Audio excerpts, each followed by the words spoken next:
दर्शकों नमस्कार, मैं शिल्पा दीक्षित ग्वालियर दूरदर्शन में आप सभी का हार्दिक स्वागत करती हूँ, अभिनंदन करती हूँ। गर्भावस्था में फिजियोथेरेपी का क्या महत्व है, इस विषय पर चर्चा के लिए आज हमारे बीच उपस्थित हैं डॉक्टर नेहा घोड़के जी। नेहा जी नमस्कार, स्वागत है आपका। Thank you so much. वर्षों पहले पाया जन्म, नाजों से गई मैं पाली हूँ। वर्षों पहले पाया जन्म, नाजों से गई मैं पाली हूँ। परिवर्तन का हुआ समय अब, मैं जीवन देने वाली हूँ, मैं जीवन देने वाली हूँ। मातृत्व एक वरदान है। एक लड़की जब माँ बनती है तब उसके जीवन में कई परिवर्तन होते हैं। उसका चिंतन, उसका व्यवहार सब कुछ बदल जाता है। नेहा जी, गर्भावस्था किसी भी स्त्री के लिए बहुत ही महत्वपूर्ण और खूबसूरत समय होता है और उस समय में उसे बहुत से प्रॉब्लम्स, दर्द, परेशानियां, तकलीफ़ें होती है। तो आप हमारे दर्शकों को बताइए कि फिजियोथेरेपी क्या है और वह किन सिद्धांतों पर कार्य करती है।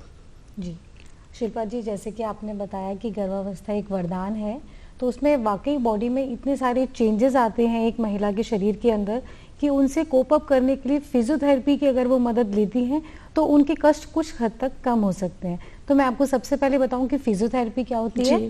फिजियोथेरेपी हम भौतिक चिकित्सा को कहते हैं, जिसको आप फिजिकल थेरेपी भी कह सकते हैं।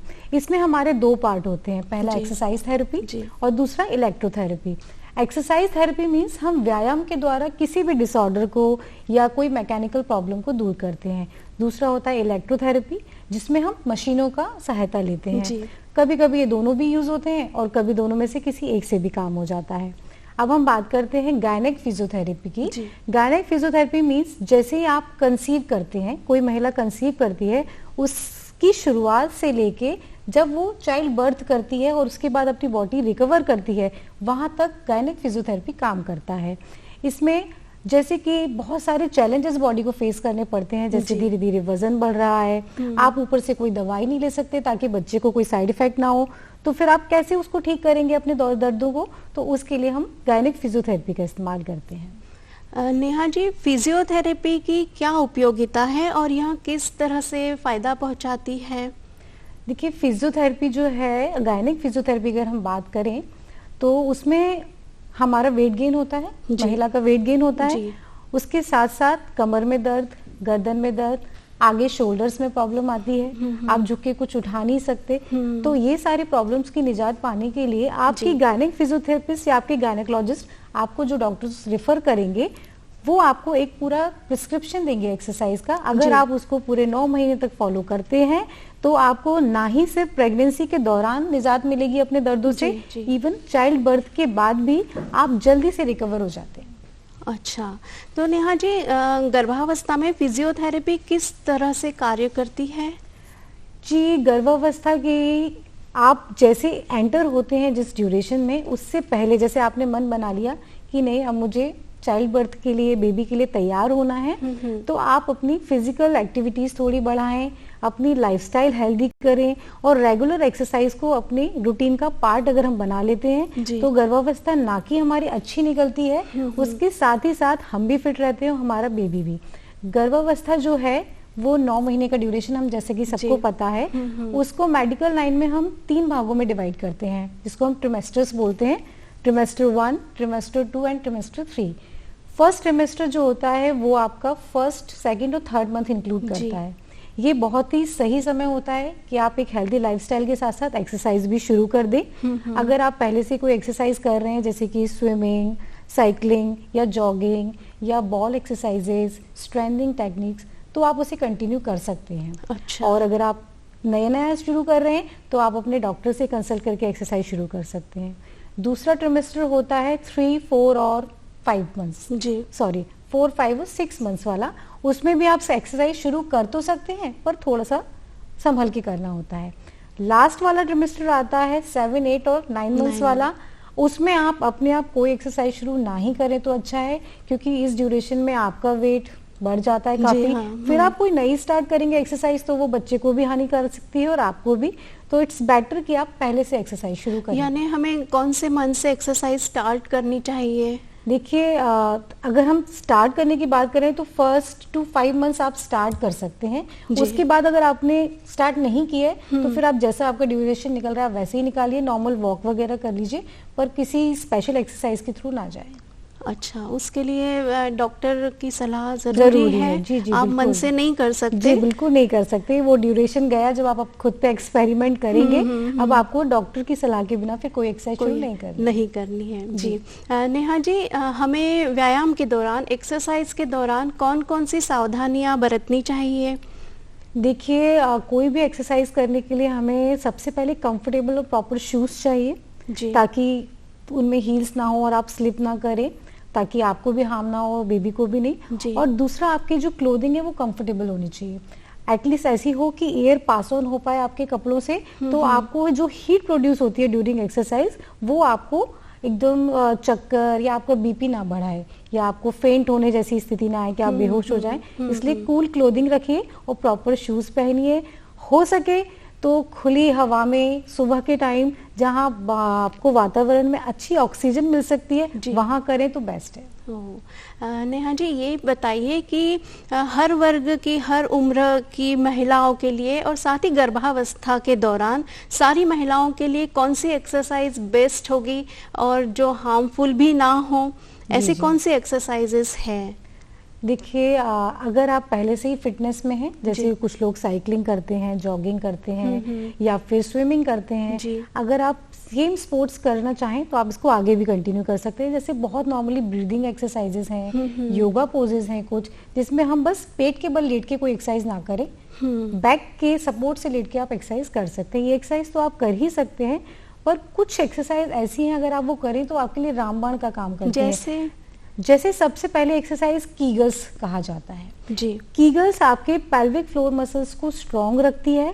उसकी एक्सरसाइज करने का तरीका क्या है, जैसे कि हमें कई बार ऐसा होता है कि खासकर महिलाओं को, हमें वॉशरूम जाना है और हमें कोई नहीं दिखता, तो हम अपनी यूरिन किस तरह रोक के रखते हैं, वही कॉन्ट्रैक्शन हमें यूरिन का ऐसे रोक के रखना है, 5 सेकंड काउंट करना है और छोड़ना है।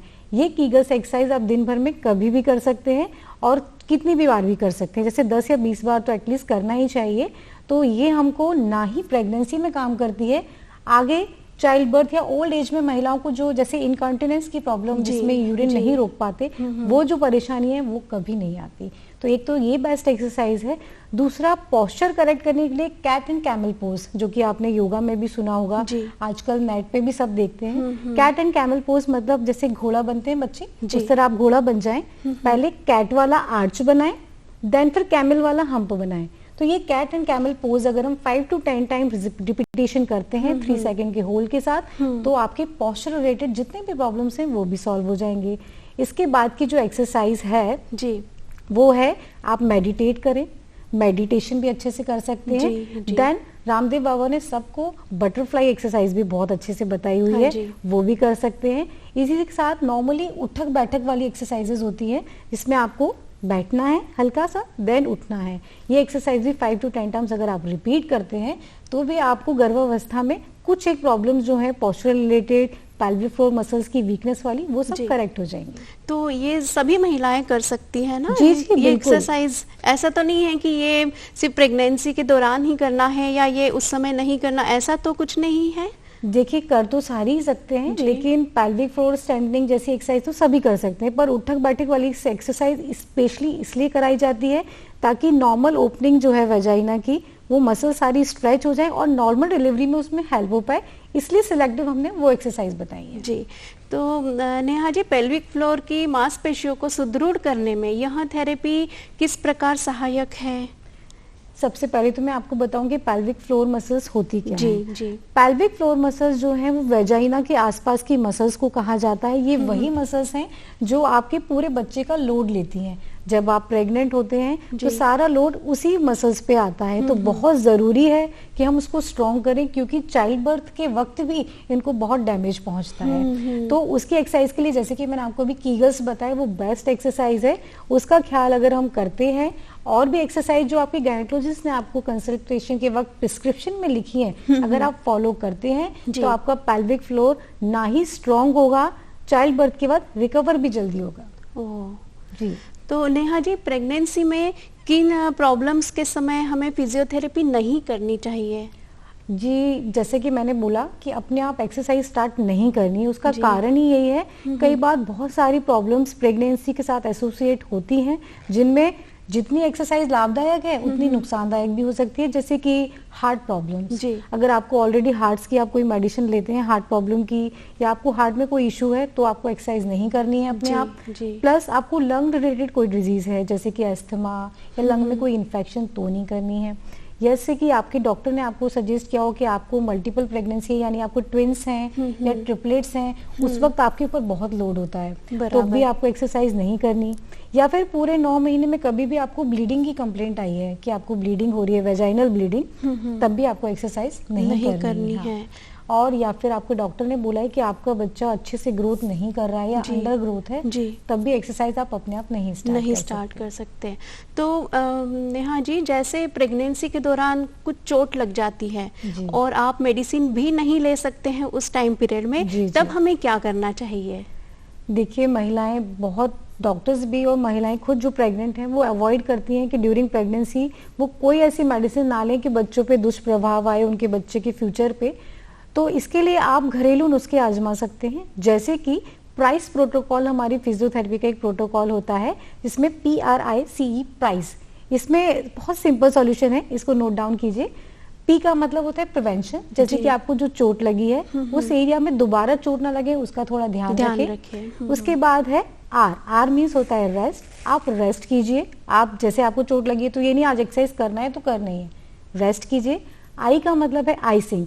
उस प्रॉपर जॉइंट की अगर हम आइसिंग करेंगे तो ना ही उसकी स्वेलिंग कम होगी, उसमें पेन भी कम होगा और वहाँ पे हीलिंग भी बहुत फास्ट होगी। और उसके बाद है C यानी कंप्रेशन।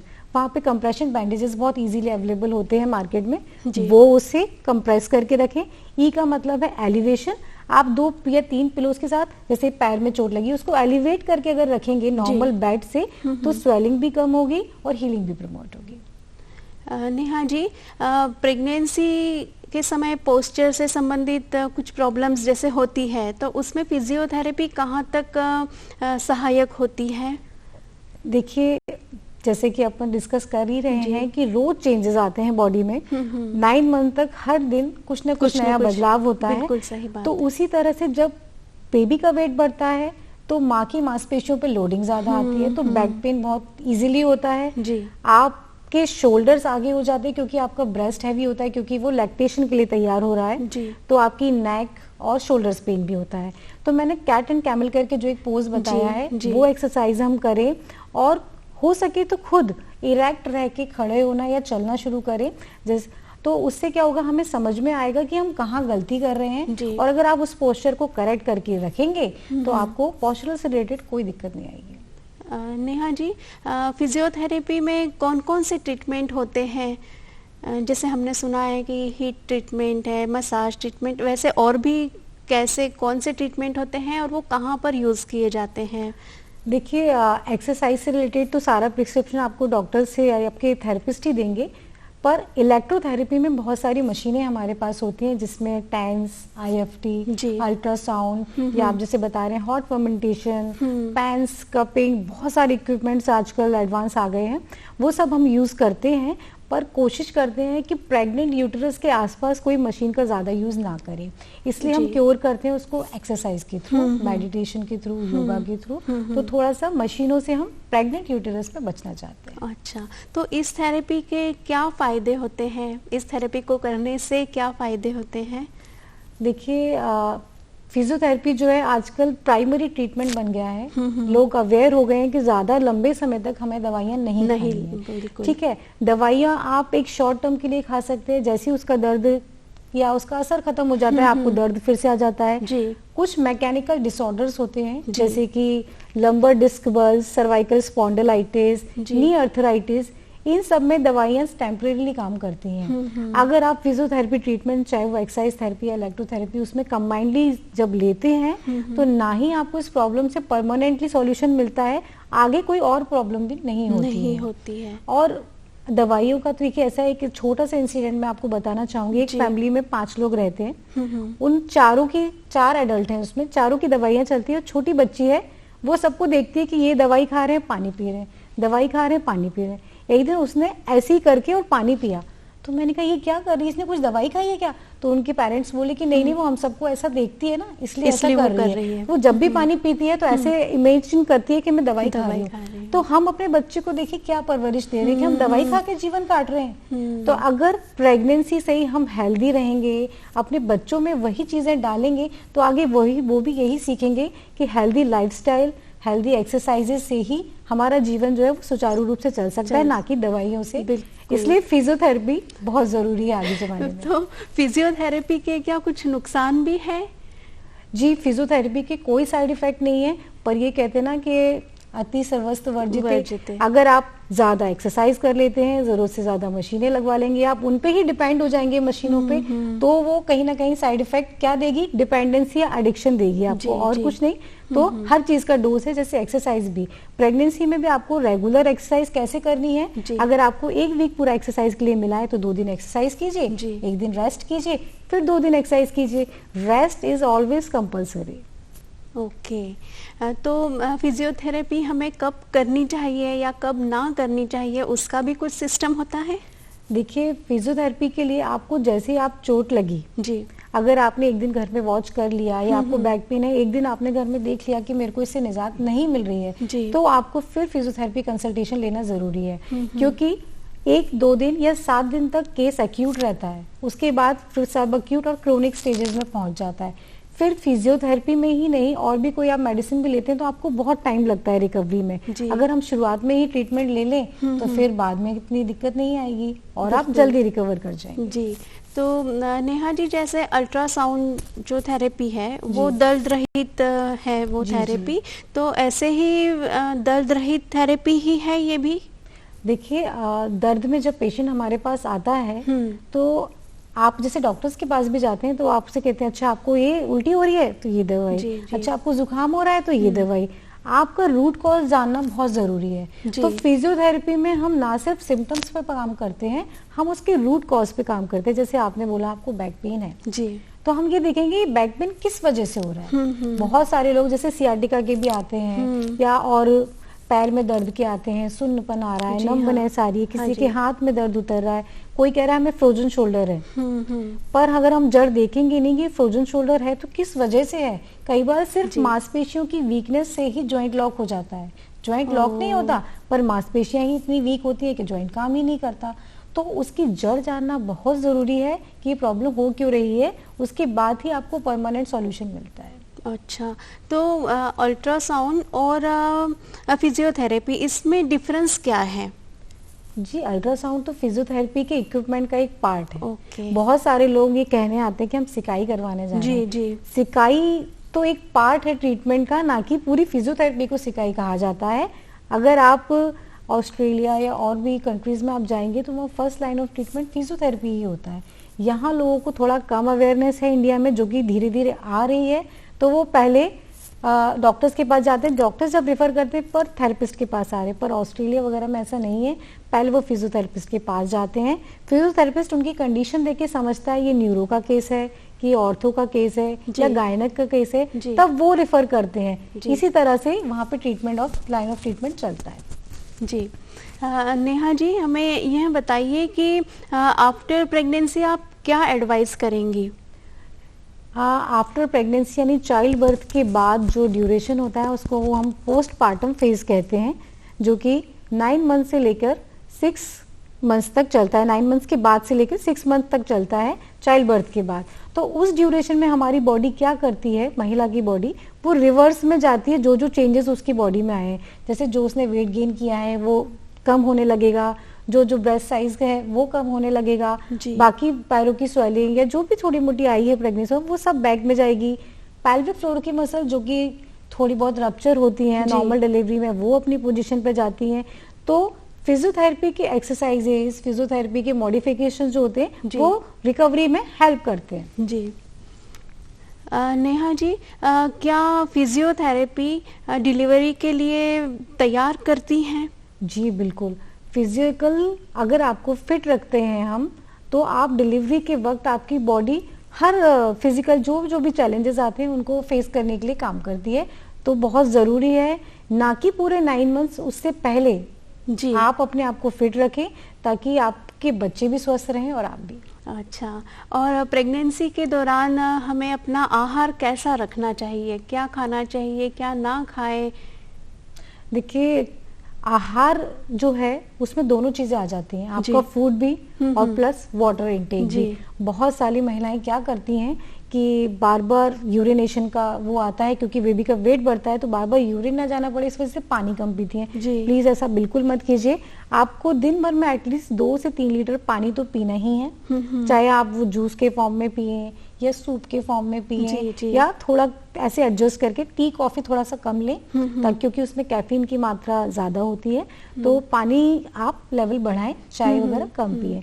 उसके बाद अगर हम खाने की बात करते हैं तो आपको ज्यादा आयरन रिच सोर्सेज के फूड्स खाने हैं, जिसमें आपको आपके बच्चे को आयरन की कमी ना हो जी। और आपके खाने में प्रोटीन भी ज्यादा होना चाहिए, क्योंकि आप एक नए बच्चे को जन्म देने वाले हैं। उसके पूरी बॉडी शेपिंग के लिए प्रोटीन बहुत इंपॉर्टेंट कंटेंट होता है। और उसके हिसाब से वैसे एक मॉडरेटली एक्टिव वुमन को 2500 कैलोरीज रिक्वायर्ड होती है। जैसे आप कंसीव करते हैं तो आप 3000 कैलोरी लें फर्स्ट ट्रिमेस्टर में, सेकेंड ट्रिमेस्टर में फिर 500 बढ़ा के उसको 3500 कर दीजिए। 4000 से ज्यादा कैलोरीज आपको नहीं लेनी है। अगर आप लेते हैं, ना ही आप अपने बच्चे का एक्सेस वेट बढ़ाते हैं जो कि अनहेल्दी वे में आता है, आप खुद का भी इतना वेट बढ़ा लेंगे कि वो बाद में कंपनसेट कम नहीं होता है। इसलिए आप इंडियन थाली में जो हमारे 1 कटोरी दाल, 1 कटोरी रायता और ये सब चीजें जो होती है, हमारी चपातीज 2 ले ली, सैलेड भी ज्यादा लेना है, फाइबर ज्यादा खाना है, ये अगर हम अपनी डाइट में शामिल करते हैं, साथ साथ ड्राई फ्रूट्स भी ले लिए, ब्रेकफास्ट, लंच, डिनर, बीच में थोड़े थोड़े स्नैक्स मील्स भी ले लिए, आप एक साथ ना खाएं, पोर्शंस में अगर हम खाते हैं तो वो हमें ज्यादा फायदेमंद करता है। Okay. Neha ji, heat treatment और मसाज ट्रीटमेंट ये कब करनी चाहिए और इनके क्या फायदे हैं?